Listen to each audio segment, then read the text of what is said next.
മംഗല്യയുടെ കല്യാണ സദ്യയുടെ വിശേഷങ്ങളിലേക്ക് എല്ലാവർക്കും സ്വാഗതം. സദ്യയിൽ നമ്മളെല്ലാം അവസാനം വരെ കാത്തിരിക്കാറുള്ളത് പാൽപ്പായസത്തിന് വേണ്ടിയാണ്. നല്ല ചെമ്പാനുറുക്ക് പച്ചരി കണ്ടുള്ള പാൽപ്പായസവും ബോളിയും ഒരു ഭയങ്കര കോമ്പിനേഷനാണ്. പ്രത്യേകിച്ച് തിരുവിതാംകൂർ സദ്യയിൽ പാലും പഞ്ചസാരയും ചെമ്പ അരിയും ഇത് മൂന്നും കൂടെയുള്ള ഒരു കോമ്പിനേഷനാണ് പാൽപ്പായസം. അതിൽ പ്രത്യേകിച്ച് നമ്മൾ ഏലക്കയോ അല്ലെങ്കിൽ നട്ട്സോ അങ്ങനെ വേറെ ഒരു കാര്യം നെയ്യോ ഒന്നും തന്നെ ആഡ് ചെയ്യാറില്ല.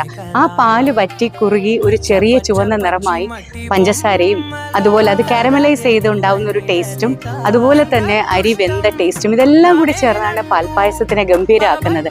അപ്പൊ നമുക്ക് ഇന്ന് ഈ പാൽപ്പായസത്തിന്റെ വിശേഷം കൂടി കണ്ടിട്ട് വരാമോ? సగమై బ్రతికే భాగ్యం నాదమ్మ